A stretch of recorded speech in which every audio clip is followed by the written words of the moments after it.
Selamat datang di Mak channel yang membahas tentang training, pengembangan diri, seni, dan aktivitas sehari-hari. Pada kali ini saya akan membahas tentang transformasi jiwa, sebuah buku yang ditulis oleh Dr. Gunawan Setiadi. Ya, saya akan mengambil garis besar daripada buku ini.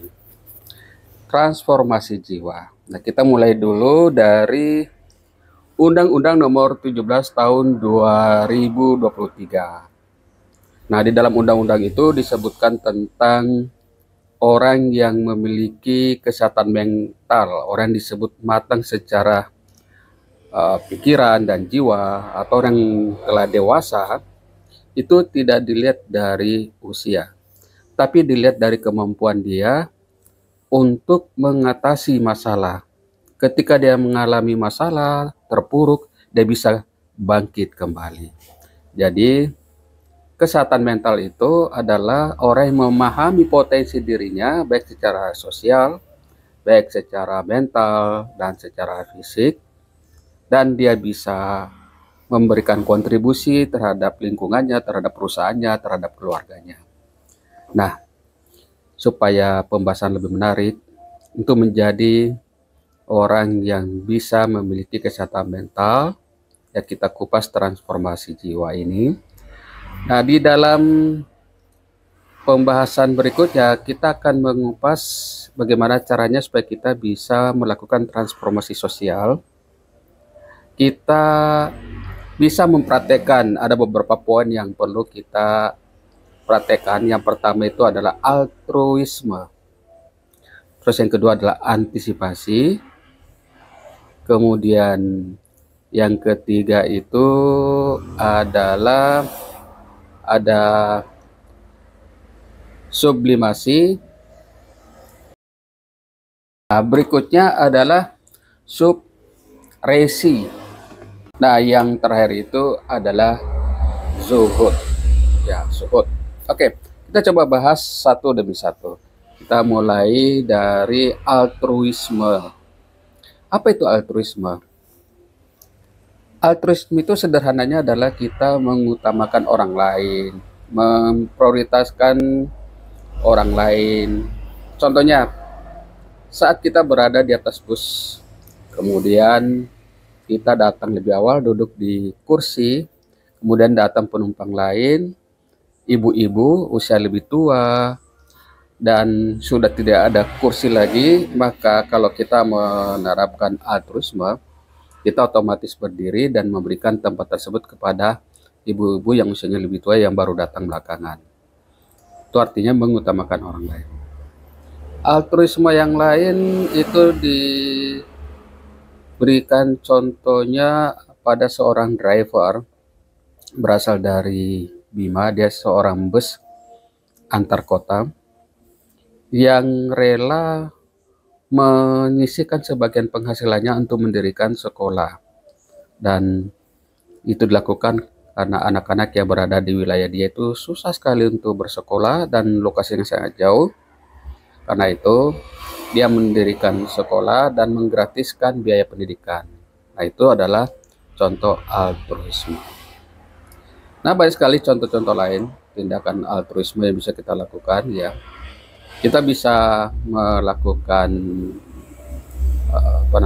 memberikan sumbangan kepada orang-orang yang membutuhkan. Kita bisa ikut kegiatan kerja sosial dan berbagai macam. Intinya kita membantu orang lain, mengutamakan orang lain, dan manfaat daripada altruisme ini adalah bagus sekali. Rupanya orang yang melakukan kegiatan altruisme ini itu mendapatkan kebahagiaan, karena ketika dia membantu orang lain, menolong orang lain, dia melepaskan hormon endorfin atau hormon bahagia. Jadi itu rahasianya kenapa ketika orang melakukan kerja bakti, gotong royong, atau aksi sosial yang dilakukan baik oleh perusahaan-perusahaan besar, oleh pimpinan-pimpinan yang peduli dengan lingkungan hidup, melakukan penghijauan, memberikan bantuan sosial kepada warga sekitar, yaitu bukan sekedar program kewajiban dari perusahaan CSR, tapi ada kepuasan yang dimiliki oleh para owner, oleh pemimpin perusahaan, dan siapapun dia, apapun jabatannya, ketika dia melakukan altruisme, dia akan merasakan kebahagiaan.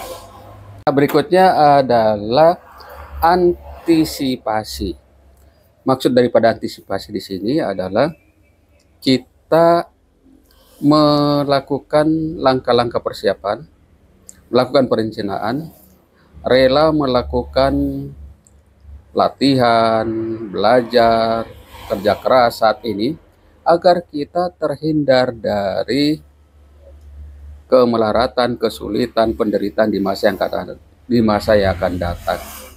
Nah, antisipasi di sini sebetulnya lawannya adalah orang yang malas, orang yang lebih banyak membuang-buang waktunya, yang tidak punya perencanaan, yang lebih banyak mengisi waktunya 24 jam sehari dengan hal-hal yang tidak begitu penting dan tidak ada manfaatnya, seperti melarikan diri, sibuk main game, nonton berlebihan, ngobrol berlebihan di warung-warung kopi dan sebagainya.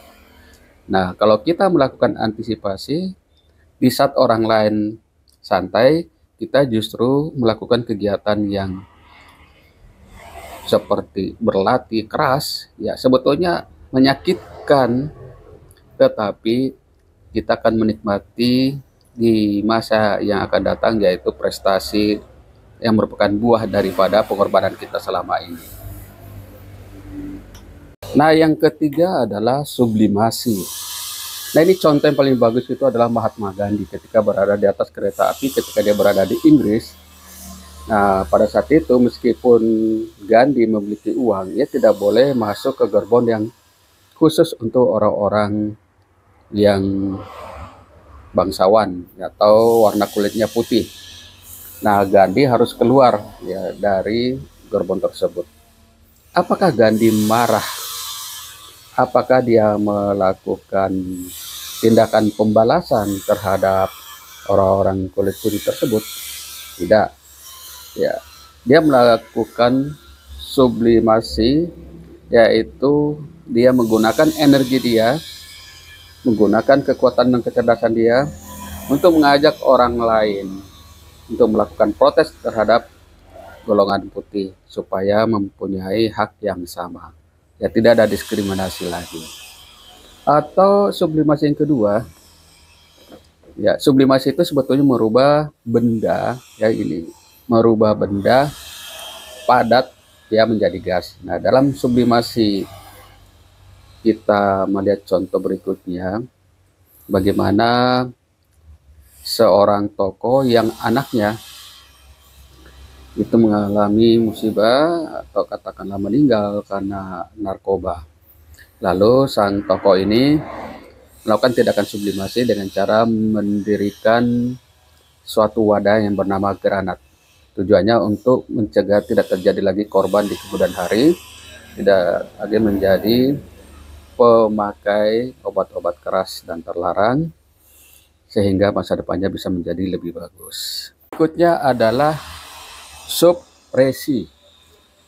Nah, supresi ini artinya menunda. Kita menahan hasrat kita, ego, kesenangan kita untuk sesuatu yang jauh lebih bagus di kemudian hari. Sebuah penelitian yang dilakukan, ya ini populer dengan istilah Marcelo, di mana beberapa anak kecil dikumpulkan, lalu diberikan makanan yang enak, lalu dimasukkan dalam ruangan dan diminta untuk menahan diri tidak menyentuh makanan tersebut sampai ada perintah daripada pendamping. Nah, ketika anak-anak dites, ya pengawas meninggalkan ruangan beberapa saat dan mencatat aktivitas dinamika yang terjadi di dalam ruangan. Ya, ada orang yang berusaha mencium, ada yang akhirnya memakan makanan tersebut, Marcelo tersebut, dan ada orang yang tetap bertahan, ya hanya memandang. Marcel tersebut. 30 tahun kemudian, orang yang bisa menahan hasratnya itu menjadi orang-orang yang sukses. Sementara yang tidak bisa menahan hasratnya dan memakan makanan tersebut di hari tuanya, di masa saat 30 tahun kemudian, ya itu tidak masuk kategori orang yang sukses dan berhasil.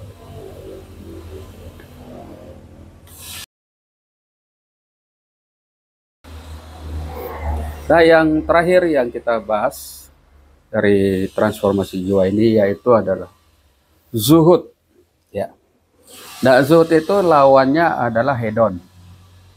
Jadi zuhud itu bukan berarti orang-orang yang tidak memiliki harta, tidak memiliki kekayaan. Zuhud itulah orang-orang yang hidupnya sederhana. Orang-orang hidupnya tidak menampakkan kemewahan seperti para orang-orang yang suka pamer kekayaan di sosial media, ya. Namun setelah dia puas memamerkan harta bendanya, ternyata itu berasal dari sumber yang tidak halal, ya. Akhirnya ditangkap oleh pihak yang berwajib. Itu banyak sekali orang-orang yang terjebak dengan dunia dunia materi, yang mementingkan flexing, suka dengan memamerkan kekayaan pribadinya di depan umum. Nah, menjadi orang yang zuhud itu justru sebaliknya. Orang zuhud adalah orang-orang yang hidupnya sangat sederhana, bukan berarti dia tidak memiliki materi, bukan berarti tidak memiliki kekayaan. Tapi hidup sederhana itu adalah pilihan yang terbaik. Nah, demikian pembahasan kita tentang transformasi jiwa. Ya, kita bisa mempelajari poin-poin yang ada di situ sehingga kita bisa tetap tumbuh menjadi orang yang memiliki kesehatan mental. Sampai ketemu di pembahasan berikutnya.